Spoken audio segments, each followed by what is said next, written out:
Hundreds of leaders in the community will come together for a celebration of hope and possibility at the Diversity Awareness Partnership's 12th Annual Diversity Dinner in hopes to raise crucial funds for DAP's innovative efforts in anti-bias education and youth programs. Here to share more about all of that is the Executive Director, Melissa Brickey. Thanks so much for being here. Thank you. Thank you for having me, Andy. It's such important work you guys do, and it's amazing. You guys are out in the community partnering with so many good companies to make so much positive change happen. This is the 12th year that you've done the dinner, though. Can you just tell me how it all came about? What came about? What started it 12 years ago? Sure. Well, our organization was actually founded 18 years ago when our three major sports teams came together to make sure that the community was having conversations around diversity and inclusion. And with those conversations came a committed group of people who saw that our region really needed some work, support, and training in having these conversations. And as a result of that, we developed our annual diversity dinner to help us raise funds for the critical programs that we provide to the community. So companies will reach out to you and say, hey, Sure. we need help with diversity and training. Right. And you guys show up and do classes? Right, we provide training and education to corporations, nonprofits, schools, small businesses, boards of directors, just community groups that come looking for it. We also have a couple really impressive and impactful youth programs that we provide to the community.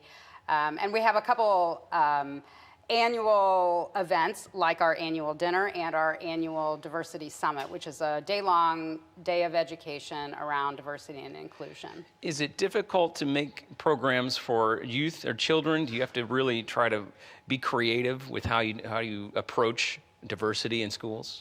Well, as with everyone, we reach people and speak to their listening. So just with adults who are on their journey for diversity and inclusion and equity, we speak to their listening. The same with children. We speak to their listening and make sure that we're approaching them in a way that's understandable to them, but also helps them grow and learn.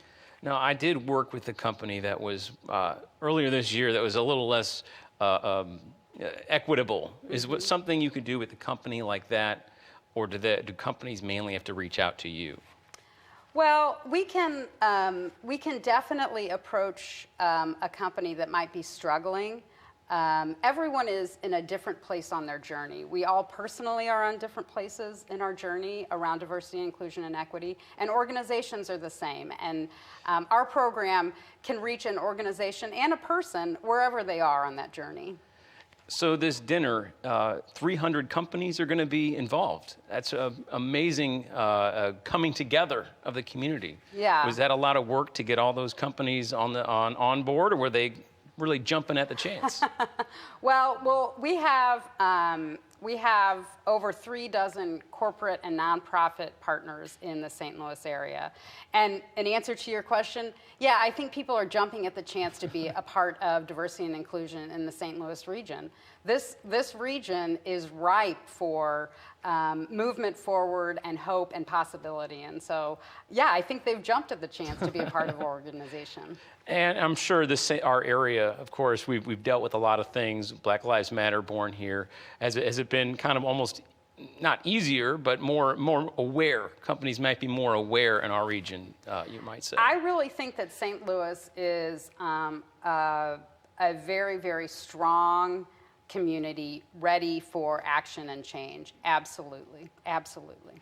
Oh, well, we're going to talk more about that and, of course, about the dinner coming up. So we'll be right back. But stay with us here at STL Live. We're going to learn more about DAP's 12th Annual Diversity Dinner right after this break.